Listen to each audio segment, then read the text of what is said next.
जैसे ही आज आप वचन को सुनेंगे, खुदा आपको रोज 2.5 घंटे लगातार बाइबल पढ़ने की ग्रेस देगा यीशु के नाम में। अपनी शारीरिक अभिलाषा को पूरा करके कई लोग खुशी को ढूंढते हैं। बाइबल में आपको ऐसी खुशी मिलेगी, ऐसा आनंद मिलेगा कि आपने जो कभी महसूस नहीं किया होगा। मैं घोषणा करता हूं, जितने लोग पूरा हफ्ता रोज 2.5 घंटे बाइबल पढ़ेंगे और अपने सारे घंटे पूरे करके अगले संडे आएंगे, खुदा उन्हें उत्तम पदार्थों के साथ तृप्त करेगा यीशु मसीह के नाम में। उत्तम उत्तम बेस्ट चीजों के साथ, बेस्ट के साथ, उत्तम के साथ खुदा आपको ब्लेस करेगा यीशु मसीह के नाम में।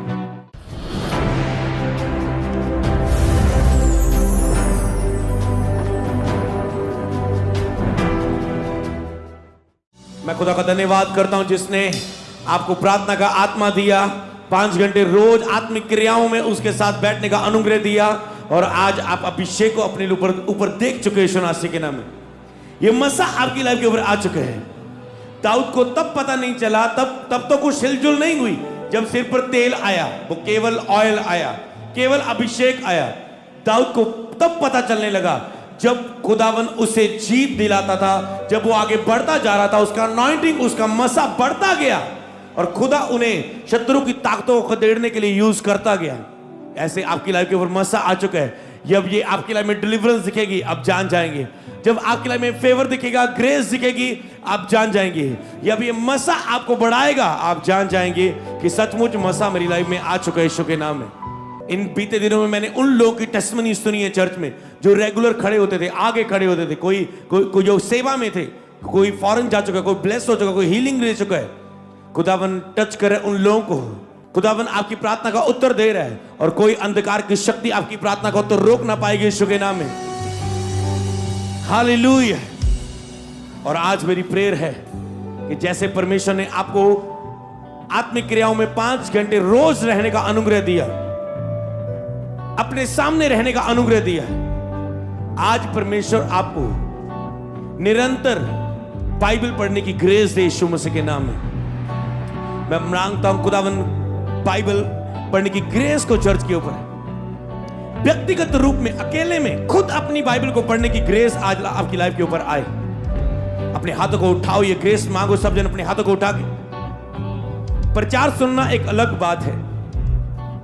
चर्च में आके प्रचार सुनना, यूट्यूब में कोई प्रचार निकाल के सुनना अलग बात है, पर खुद बाइबल पढ़ना और खुदा के मार्गदर्शन को, अगुवाई को प्राप्त करना, वेदों को प्राप्त करना, यह अलग बात है। आज मांगो व्यक्तिगत बाइबल पढ़ने की ग्रेस को अपनी लाइफ के ऊपर।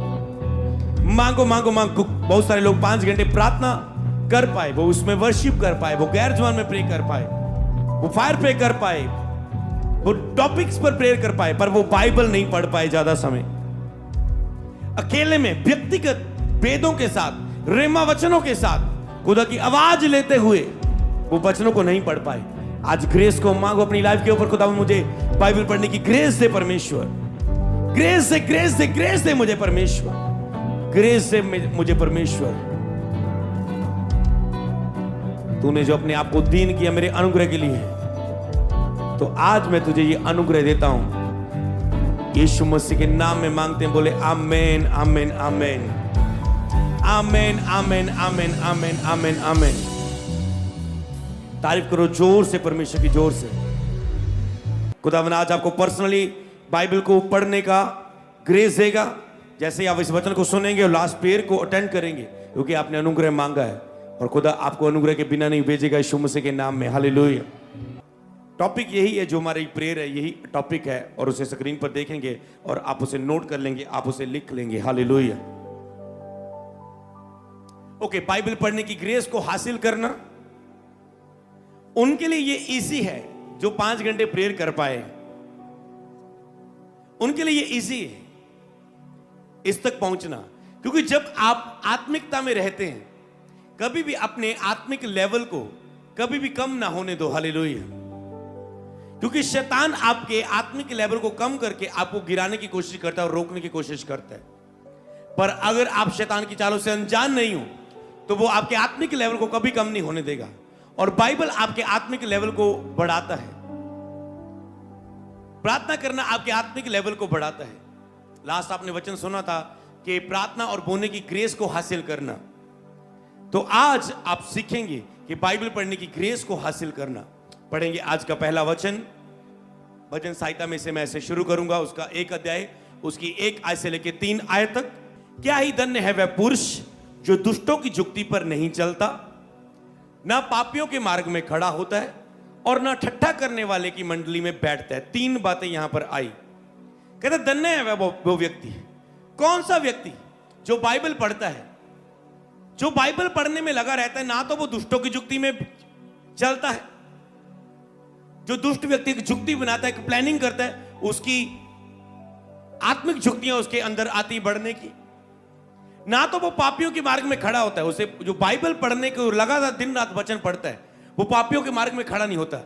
जब कोई चुगली करे, जब कोई किसी की बेइज्जती करे, किसी की खिलाफत करे, वो साइड पे हो जाता है। क्यों? क्योंकि उसको वो पापियों के मार्ग में खड़ा नहीं रहता। और ना ठट्ठा करने वाली मंडली में बैठता है, जो ठट्ठा मखौल करते, गंदे मजाक करते हैं। जैसे कई लोग नए चर्च में आना शुरू होते हैं, पहले वो बहुत मजाक करते थे, गंदी गालियां निकालते थे, दोष लगाते थे, नफरत करते थे, जलन रखते थे, उनके अंदर बहुत सारे पाप थे, अशुद्धताएं थी, आंखें उनकी अशुद्ध थी, विचार उनके अशुद्ध थे। पर जैसे वो चर्च आना शुरू करते हैं, बाइबल पढ़ना शुरू करते हैं, परमेश्वर उन्हें दुष्ट लोगों से, पापियों के मार्ग से, दुष्टों की मंडली से अलग करना शुरू कर देता है। क्यों? क्योंकि जब तक आप संसार और संसार की वस्तुओं से अलग नहीं होते, तब तक परमेश्वर आपको ब्लेस नहीं कर पाता। और जैसे आप वचन को सुन के अलग होना शुरू करते हैं, अलग होते हैं, तो परमेश्वर आपको मसा करता है अपने कामों के लिए, आपकी बुलाहट के लिए। हालेलुया। इसलिए अलग होना, और यह केवल परमेश्वर का वचन करता है। जैसे आप पर्सनली अपनी बाइबल को पढ़ते हैं, प्रचार सुनना एक अलग बात है, यह आपके लिए जरूरी है, जो आपको घर में बाइबल पढ़ने और प्रेयर करने की ग्रेस देता है, सहायता करता है। जब आप प्रचारक को सुनते संडे चर्च आके, या कोई यूट्यूब पर आप कोई भी प्रचार सुन रहे हैं, जब काम करते करते, खाना बनाते बनाते, रसोई में अपना फोन लगाया, उसमें प्रचार चल रहा है, सुन रहे हैं हल्का हल्का सा, ये एक अलग है। पर अकेले में बाइबल पढ़ना, मनन करना, उसे आपको अलग भेदों को, रेवलेशन को और खुदा की डायरेक्ट आवाज को आपके अंदर देती है। हालेलुया। 2 आयत में लिखा है कौन सा धन्य व्यक्ति, परंतु वह तो यहोवा की व्यवस्था से प्रसन्न रहता है और उसकी व्यवस्था पर दिन रात ध्यान करता रहता है। पहला काम जो आपको करना है, परमेश्वर के वचन से प्रसन्न होना है। बाइबल पढ़ना एक बोझ नहीं, ओह मुझे बाइबल पढ़ना है, मुझे बाइबल पढ़ना है, बोझ नहीं। बाइबल पढ़ना आपके एक प्रसन्न होने का कारण होना चाहिए। बाइबल पढ़ना आपका शौक बन जाना चाहिए। एक शौक होता ना, अच्छे से कपड़े पहनना, अच्छी सी गाड़ियों में बैठना, अच्छी अच्छी बाइक खरीदना है, एक बाइक बेची, अगली खरीद ली, ये एक है, 2 ले ली, 3 ले ली।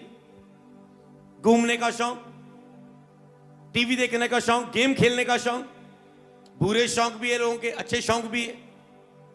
पर जो आपकी डिजायर, आपके सपना, आपका पैशन, आपकी दिली इच्छा, बाइबल को पढ़ना आपका एक प्रसन्नता का कारण होना चाहिए। जिस दिन आप बाइबल पढ़ना आपके एक प्रसन्न होने का कारण बन गया, आप उसके व्यवस्था से प्रसन्न होने लगे।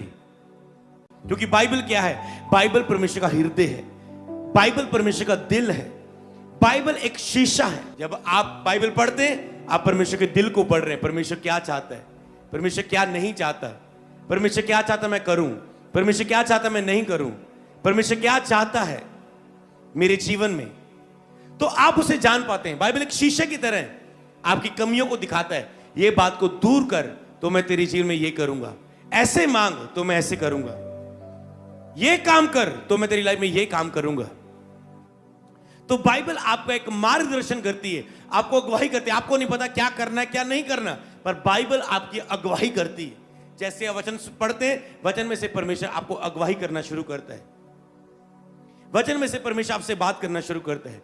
तो बाइबल को पढ़ना आपके प्रसन्न होने वाला कारण बन जाए। जिस दिन आपको ये हो गया कि बाइबल पढ़ना मेरे लिए प्रसन्नता का कारण, प्रसन्नता का कारण मतलब ये कि आप बाइबल पढ़ रहे हैं, आपको खाने की चिंता नहीं, आपका फास्टिंग 3 बजे ओपन होना है, पर आप बाइबल पढ़ रहे हैं, आपको वेद मिल रहे हैं, आप 3:15 बजे तक बाइबल पढ़ रहे हैं, आप 3:30 बजे तक बाइबल पढ़ रहे हैं, ओके, अब आप खाना खा रहे हैं, क्यों? क्योंकि आप उससे प्रसन्न हैं, क्योंकि आप उससे केवल टाइम पूरा करने के लिए नहीं पढ़ रहे, आप उसके दीवाने हो गए हैं। आज मांगो अपने हाथों को उठा के ग्रेस, बोलो परमेश्वर मुझे ये ग्रेस है कि बाइबल को पढ़ना मेरे एक प्रसन्नता का कारण बने, मैं तेरे वचनों में प्रसन्न रहूं परमेश्वर, तेरे वचनों में आनंदित हो जाऊं परमेश्वर, बाइबल को पढ़ना मेरे एक प्रसन्नता का कारण बन जाए,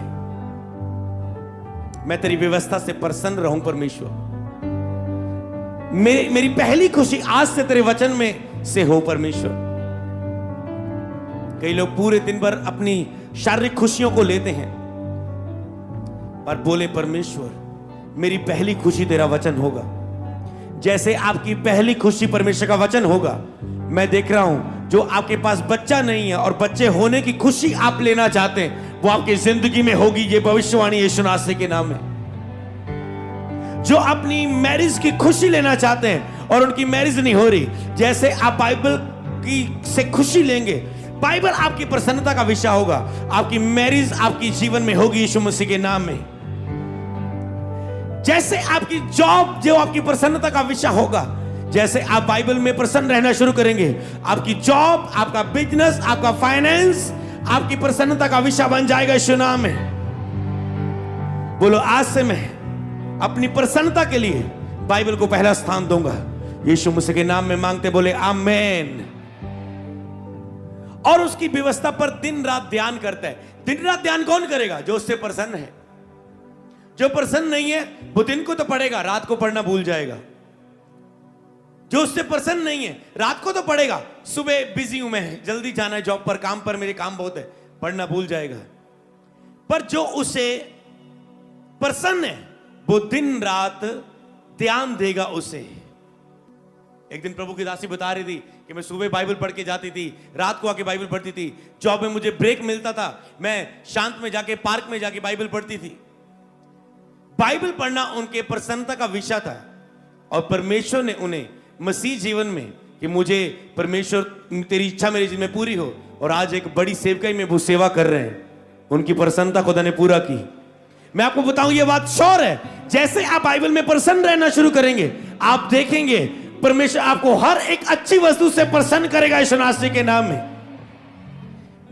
कहे परमेश्वर बाइबल मेरी प्रसन्नता का विषय बन जाए। कहता है उसकी व्यवस्था पर दिन रात ध्यान करता है। तो आपको दिन रात बाइबल पढ़नी है, सुबह बाइबल पढ़ो, शाम को बाइबल पढ़ो। बाइबल पढ़ने से क्या होता है ये मेरा आज का विषय नहीं, आज केवल एक ही विषय कि आप बाइबल को प्रसन्न हो और दिन रात उसमें ध्यान करें। जैसे आपका ये प्रोफेटिक वर्ड है आज, जैसे आपकी खुशी का कारण पहला बाइबल होगा, घूमना नहीं, हार श्रृंगार करना नहीं, अच्छे कपड़े पहनना नहीं, कहीं मैरिज में जाना, पार्टी में जाना, कोई अपने सपनों को पूरा करना नहीं। जब से आपके पहला आनंद का विषय बाइबल पढ़ना बन जाएगा, दिन रात आप उसे मनन करेंगे, तो आप देखना 3 आयत में क्या लिखा है।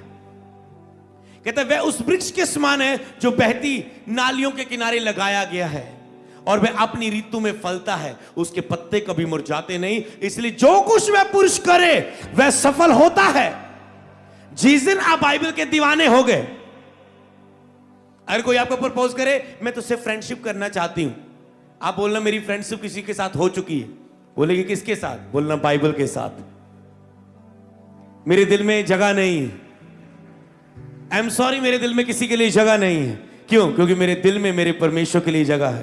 प्रार्थना आप अपनी बात को परमेश्वर को बताते हैं, बाइबल परमेश्वर की बात आप सुनते हो, तो इसका मतलब प्रार्थना से अधिक कितना जरूरी है बाइबल को पढ़ना, जिसमें आप परमेश्वर की बात सुनते हो, परमेश्वर क्या कहना चाहता है, परमेश्वर की मर्जी क्या है। इसमें कितने फायदे हुए। कहता है उस वृक्ष के समान है जो बहती नालियों के किनारे लगाया जाता है, मतलब ऐसा वृक्ष वो बनेगा।